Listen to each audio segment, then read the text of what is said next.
Have you ever noticed how some days feel flat? Not bad, not tragic, not even particularly difficult. Just flat. Like you're moving through life behind a sheet of glass. You still do everything you're supposed to do. You wake up, go to work, answer messages, handle responsibilities, make plans, keep moving. From the outside, everything looks normal. But inside, something feels missing. And the strange part is, you can't always explain what it is. Because nothing is necessarily wrong. Yet somehow, nothing feels exciting anymore. I remember when small things used to matter. A weekend plan, a new opportunity, a conversation I was looking forward to, a goal I was working toward. Even simple moments carried a sense of anticipation. There was energy in them, a feeling that something good might happen. Now, sometimes I notice myself reaching things I once wanted, only to feel almost nothing. The goal arrives, the excitement doesn't. The achievement happens, the satisfaction fades quickly. The moment comes, and somehow it doesn't feel the way I imagined it would. For a long time, I thought the problem was motivation. Maybe I needed bigger goals, bigger dreams, more ambitious plans, something new to chase. But every time I found something new, the feeling returned. The excitement lasted briefly, then disappeared. And eventually, I started wondering if the problem wasn't the goal. Maybe the problem was deeper. Maybe I had spent so many years chasing outcomes that I forgot how to experience the present. I think many of us grow up believing happiness lives somewhere ahead. In the next achievement, the next relationship, the next promotion, the next chapter. So we keep moving, always forward, always focused on what comes next. And for a while, that works. The pursuit itself creates energy. The possibility creates excitement. But eventually, something changes. You start reaching places you once dreamed about, and life still feels strangely familiar.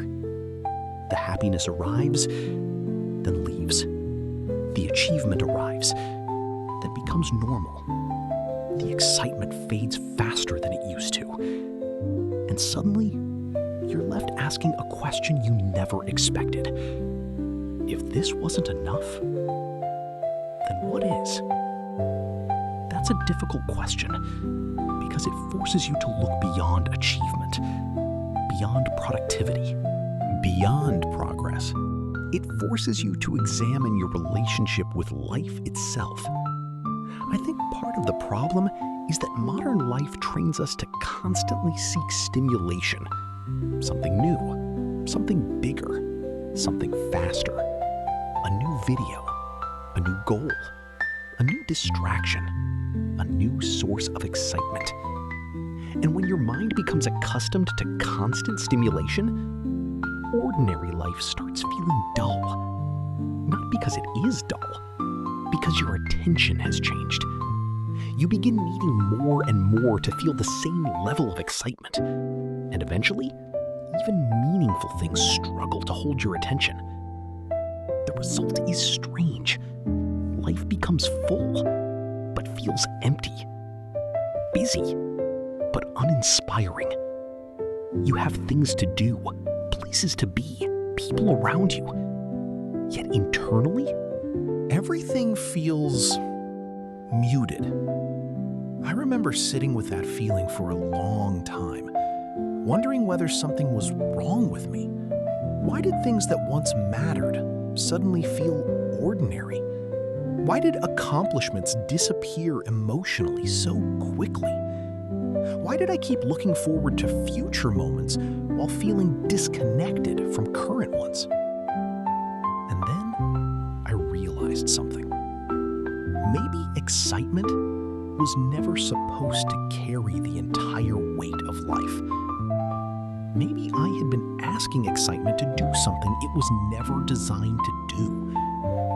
Excitement is temporary. It always has been. It's a visitor, not a permanent resident. The problem wasn't that excitement kept leaving. The problem was that I expected it to stay. I expected life to constantly feel inspiring, constantly feel meaningful, constantly feel emotionally intense. But real life doesn't work that way. Most of life happens in ordinary moments, quiet moments, routine moments, moments that don't look important at all. And perhaps the reason those moments started feeling empty was because I stopped paying attention to them. I became focused on peaks, on breakthroughs, on milestones. And in the process, I overlooked the landscape in between. The older I get, the more I notice that meaning and excitement are not the same thing. Excitement is loud. Meaning is quiet. Excitement arrives suddenly. Meaning builds slowly. Excitement creates a rush. Meaning creates stability. And maybe what I've been missing isn't excitement. Maybe it's presence. The ability to fully experience what's already here. To notice life while it's happening instead of constantly waiting for something bigger. Because if we're always waiting for the next exciting thing, we end up treating most of our lives like an inconvenient delay. And that's a dangerous way to live. Not because life becomes worse, because life starts passing unnoticed. I think that's what I've learned. The goal isn't to make every day exciting. That's impossible. The goal is to remain connected enough that ordinary moments still feel alive. To find meaning in conversations, in progress, in growth, in small experiences that don't make headlines. Because eventually, those small experiences become your life. And maybe nothing feels exciting anymore. Not because life has lost its color, but because you've been looking for fireworks while overlooking the sunrise. And perhaps happiness was never hiding in the extraordinary. Perhaps it was quietly waiting inside the ordinary all along.